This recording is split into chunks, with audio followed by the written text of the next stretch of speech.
Hi, this is Chris Smith. I am here with Anna Beckham. Anna's a licensed professional counselor or an LPC from Oklahoma City. Her practice involves or includes working with parents and working with adults and adolescents and children.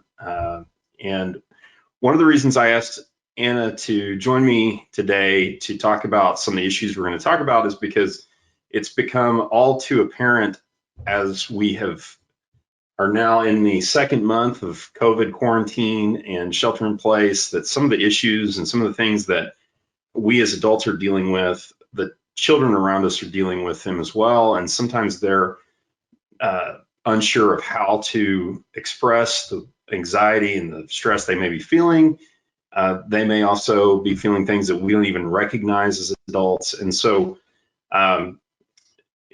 to share a little bit of a personal story, my 4-year-old son came to me a couple of days ago and said, "Dad, I really don't want you and mommy to get coronavirus." And I realized at that point in time that he's feeling things and thinking things that I'm not even aware of. And so, and even though they may be just a toddler or, pre-K or elementary school, they're hearing all types of things on the news. They recognize that mom and dad are not going to work like they normally did, and so they're seeing things that are creating stressors in their lives. And so what I have asked Anna to do today is to come on and help us kind of navigate some of these issues, talk about the ways to deal with the anxiety and the stress that children are maybe exhibiting, and then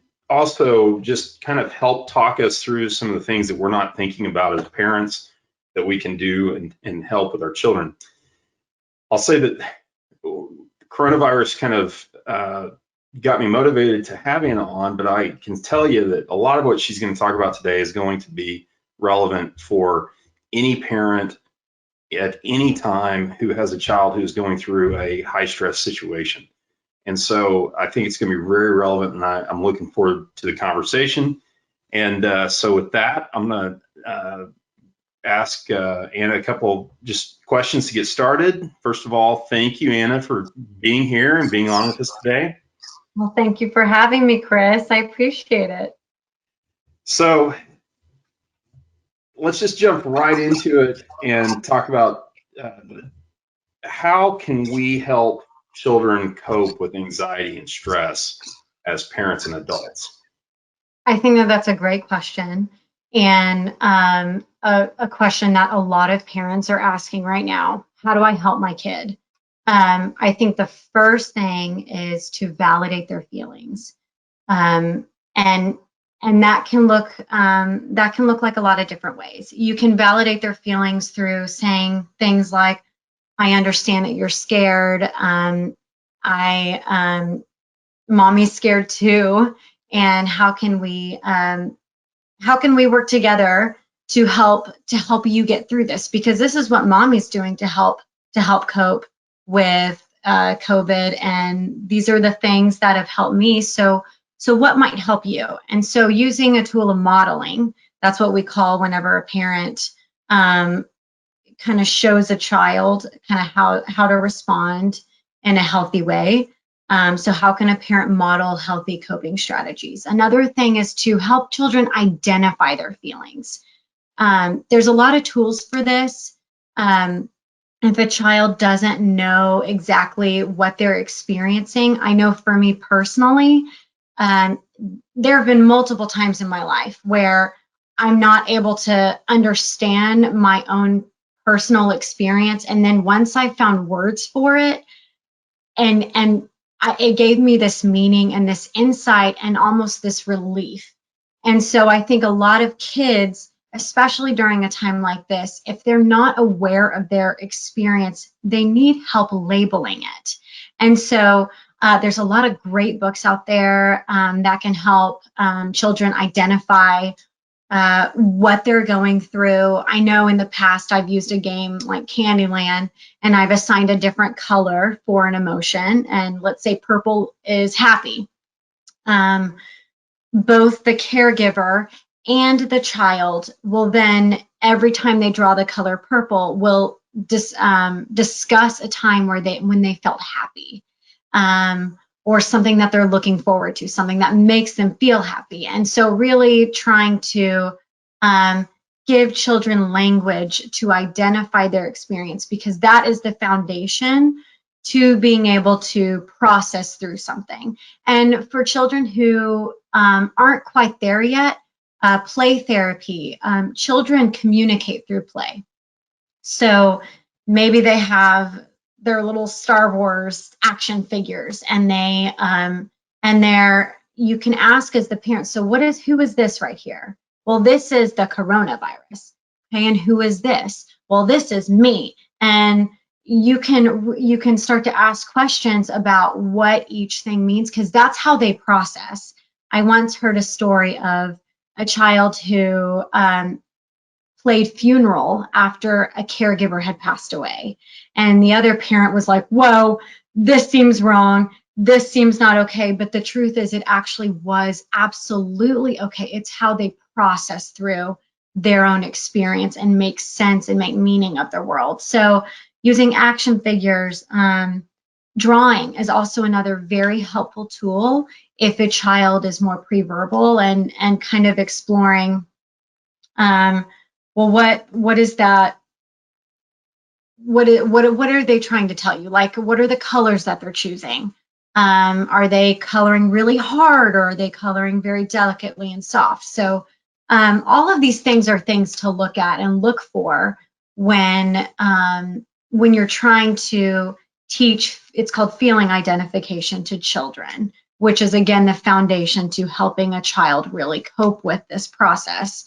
And I talked earlier about validation of feeling, but I really want to stress the importance of that, because what we know is the negative impact of chronic invalidation of feelings, and how that can impact someone's physical body with chronic illness, chronic stress. It impacts their education, which I know we'll probably talk about a little bit later, and relationships. And so really learning early on that all feelings are okay, and parents modeling that to their children as well. I know that parents can sometimes unintentionally say, you're going to be fine, or there's nothing to worry about. What you're actually doing unintentionally, of course, is invalidating their feelings. And so what you want to say, and what's really helpful to say, is, I completely see that you're scared. I'm here for you, and that you may be feeling unsafe. So here's what I can do. Here's what we're doing together to help you through this. And I'm always going to be here to support you. And it makes sense that you're feeling this way. So what can we do to cope with this feeling, to process through it? So. And can you give us an example of validating feelings? I can probably give you an example of doing a poor job of that. When my son the other day, he said, I don't want you to get sick. I think I did exactly what you said not to do, which is to say, oh, I'm not, I'll be fine. So give me an example, if you can, of a good validation of feelings by a parent. Yeah, I am maybe using that example. If it were me, and I'm not saying at all what you did was bad or wrong at all. But if it were me, what I would say is something like, I understand that you're scared. I see why you think that. I see why you feel that, not think that. I see why you feel that way. And help them to change that narrative. And so some things you can say, especially in reference to COVID-19, is what we know about COVID-19 is actually most people who get it are going to be fine. They recover. And another thing you can do is offer some hope to them. Have it be realistic, have it be helpful, not wishful thinking, and have them take ownership in that. A lot of people are doing what they can to stay safe, And so you can kind of explain it. If they don't understand COVID fully, don't be afraid to ask the question of, hey, and keep it open-minded. Always keep an open, not open-minded. Yes, keep it open-minded, but have it be an open-ended question. Um, and so what I mean by that is say, there's been a lot of talk about COVID-19. What have you heard about it so far, and how is it making you feel? Don't be afraid. Don't shy away from that. I know a lot of people are very concerned about not talking about things that could upset someone, but the truth is, talk about it. Always be honest with your kid, at the same time doing it in a very age-appropriate and helpful way. You can help children to kind of cope with this also by saying, there's a lot of people in the healthcare world. There's a lot of scientists that are doing their job to kind of help us feel safe. They're working hard and to help us be safe. And a lot of people in the healthcare industry, it's their job to keep other people safe, and they also themselves are taught different methods and measures, and they have different procedures of how to keep themselves safe as well.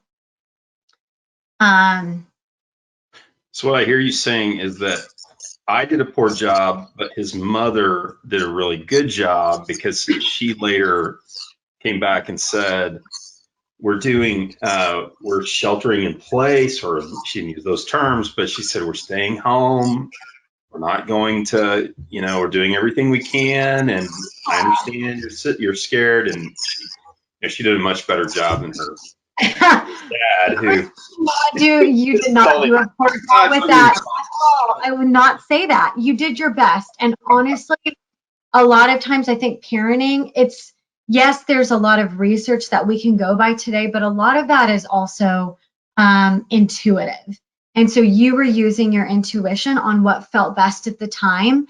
And now you're also given some information as well. And so maybe next time this comes up, because there will always be a next time for uncertainty, for change, for feeling scared, there's always going to be opportunities to walk your kids through these intense emotions. And so now you have another tool, but you didn't mess up. You didn't do anything wrong. That's why we're doing this, to help like me know how to respond better in the future. And I want to say one other thing too. You can, whenever we're explaining this to children, you can also liken it to a bear being on the loose. Like, there's a bear on the loose. We want to stay inside. We want to do what we can to stay safe.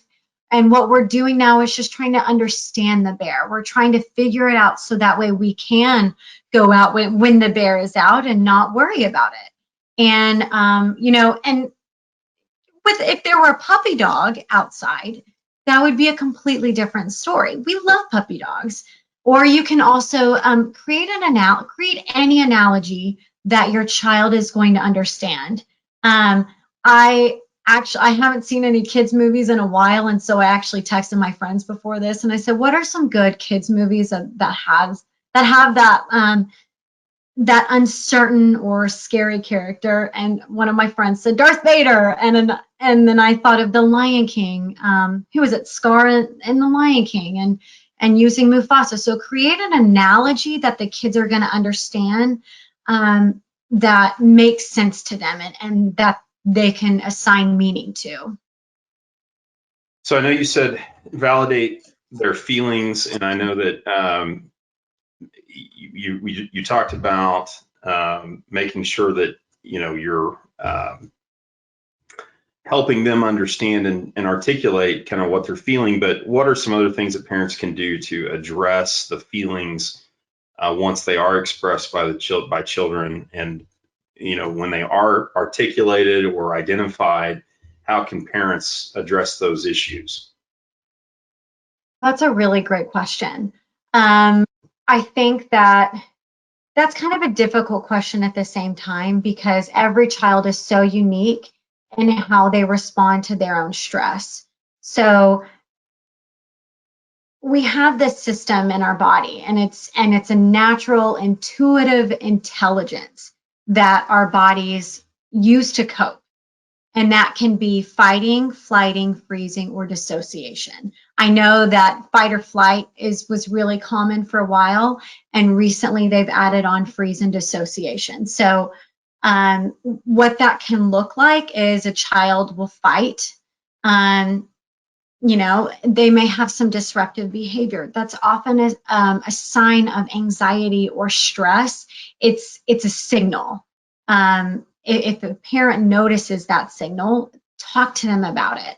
Ask them questions. Don't beat around the bush about it. And if the parent's worried about that, seek out, maybe try having a consultation with a therapist and seeing if therapy is appropriate for the time. Another physiological response is, so we fight, we flight, which is like a form of retreating or running. If a child's afraid, they may hide in a closet. They may hide under a bed. That's an example of fleeing. Another response is freezing, literally freezing. Like you just see the child and they're just frozen and they don't know what to do. That's another physiological response that our bodies do to keep us safe. And lastly, the last step our body goes through to keep ourselves safe, if none of those things work for the child, what they do is they'll dissociate. And again, there's nothing pathological about dissociation. We all dissociate at different times. Like I know if I drive 20 minutes away and I'm listening to music, sometimes I get to the next place and I'm like, how did I get here? Like I was just zoned out. That's a form of dissociation that we all do. There's nothing pathological about it. And actually, it is an incredibly beautiful system that our bodies can do for us. Coping skill to keep ourselves safe. But what we don't want to do is we don't want to continue that for a long time. What it can do, even though it's helpful for the time being to get us through a stressful situation, we can develop a habitual response to that. And so our natural response is to freeze. So a lot of adults too who might have some gut issues, who might have some irritable bowel syndrome due to anxiety. That is completely normal because it's how our bodies have responded. So what we want to do is really calm our nervous system down. We want to calm the child's nervous system down. So our sympathetic nervous system's up here, which is where we fight or flight. And then our parasympathetic nervous system is kind of in our gut, which is where we freeze and dissociate. And so talking about our feelings, utilizing mindfulness activities. GoNoodle.com is a fantastic resource for mindfulness activities for kids that can help calm their body. That is the goal with all of this. Along with identifying our feelings and validating them, and the children's feelings and validating them, we want to calm their bodies. And parents, I'm also talking to you too. This isn't just a child thing. This is also a parent thing. In order for you to be able to really execute and think through, what is the best choice for me right here? What's the most intuitive choice? What do I know? What do I feel as far as how to help my child? You want your body, you want your nervous system to be calm so that way you can access that part of your brain. If you're in that fight, flight, freeze, or dissociative response, you're in your amygdala. And what that's doing is that's hijacking your prefrontal cortex, which is where we have our problem solving skills. That's how that's where language center is. That's how we communicate. And so we can't tap into this if our nervous system's totally out of whack, if we're stressed out. And same with kids and learning and school. If they're frozen and they're stressed out, they're not going to be able to access this part of their brain that's required for learning.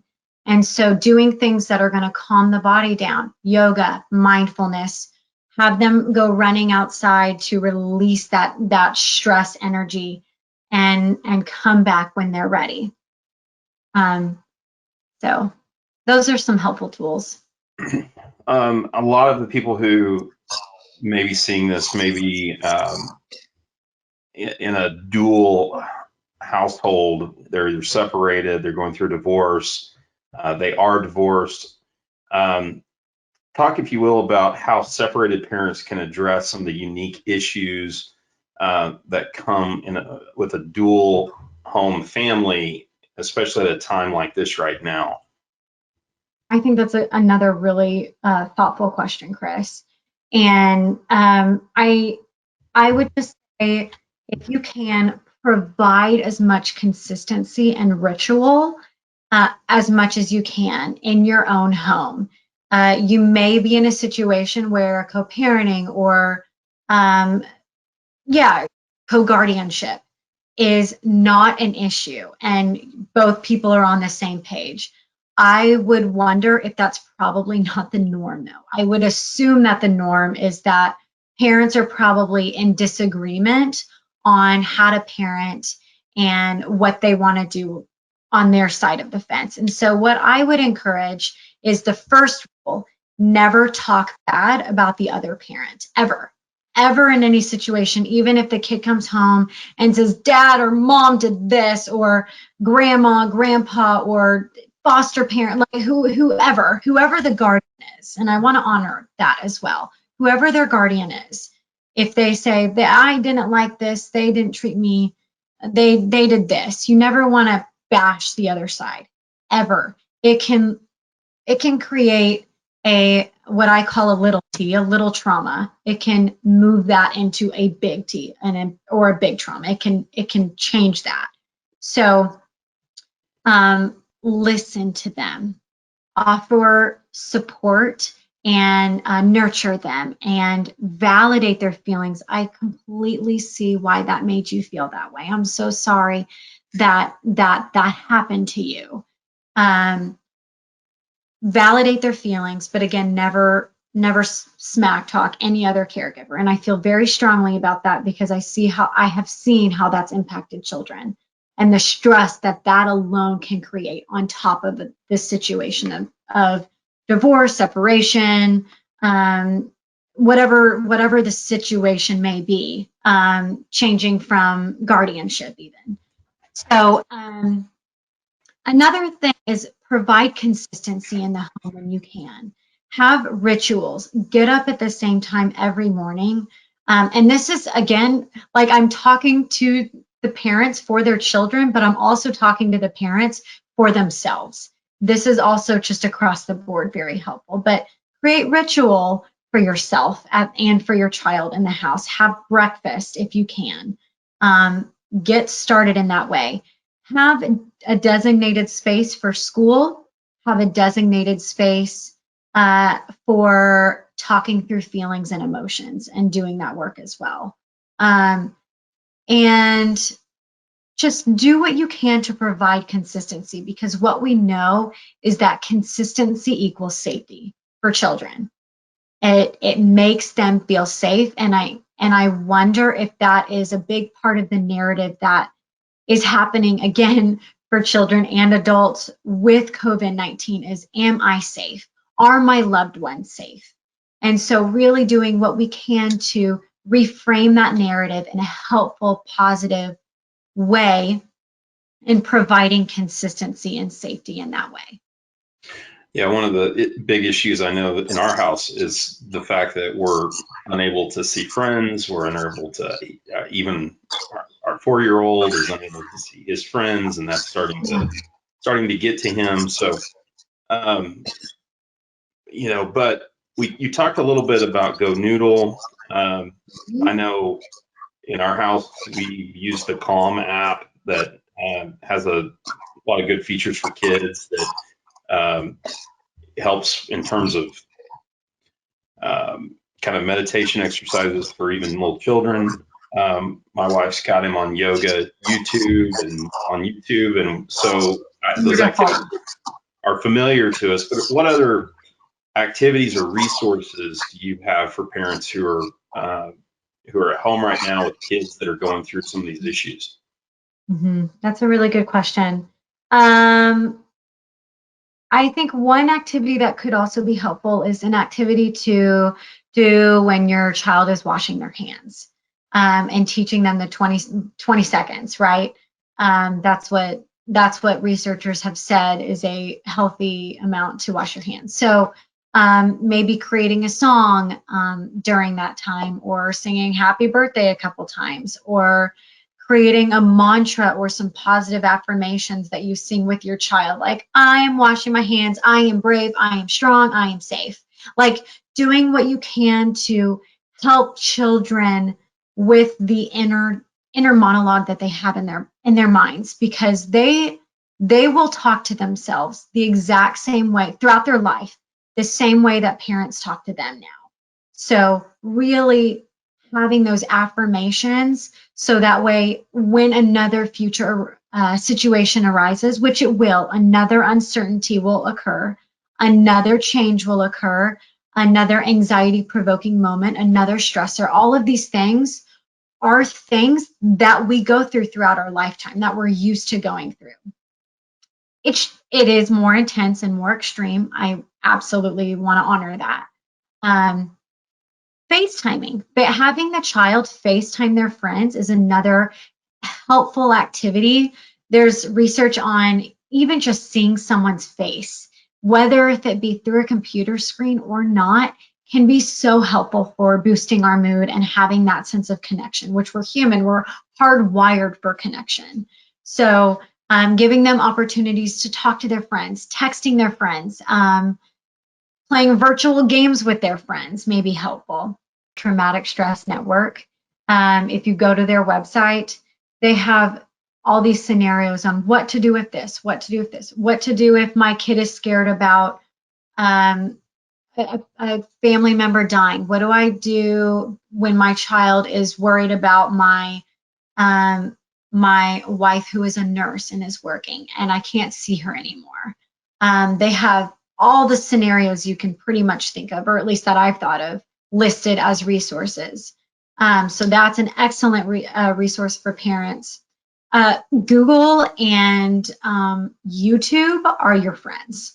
So don't be afraid to YouTube like mindfulness for children or activities for children. They have so many great resources out there.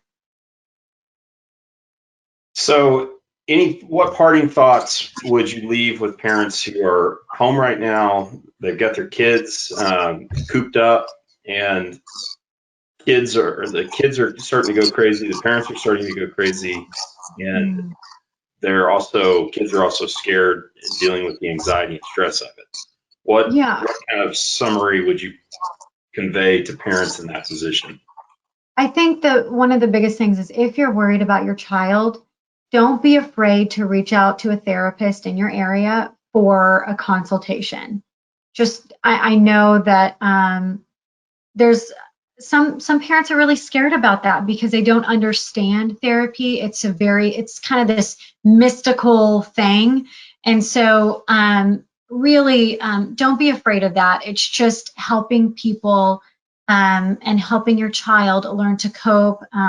Parents giving you tools to help your child cope as well. And also offer your child some hope. And I know I said this earlier, but this realistic, not wishful thinking kind of hope, but this hope that they can be a part of, that they have responsibility and ownership in. And when this is over, you're gonna see your friends, and there will be a time when it's over. It's just right now we're just getting through this. And so never lie to your kids. Always be honest with them in an age appropriate way. They know when you're lying to them because they can read body language very well. And so, yeah, just validate them and offer them hope that's realistic and helpful. Well, and Anna, I really appreciate you coming on. We're going to put a lot of these resources in the notes on when we post the video, and so that people will have those to be able to click through to. But Well, that's great. this has been very helpful. As a parent who's going through some of these things right now. It's been very relevant for me, and I think it's going to be relevant for others. And so I hope that others will take the time to check it out, because it's rare that you get this opportunity to hear from a counselor as to what is going on in all of our lives right now as parents. So I appreciate you taking the Thank time you to for be here. having me. And, Yes. and so, and we'll also make sure that if anybody needs to get a hold of Anna and wants her help as far as counseling services, reach out to us and we'll make sure that we get you in touch with her. So, but thank you, Anna. I appreciate it. Thank you, Chris. You have a great day. You too.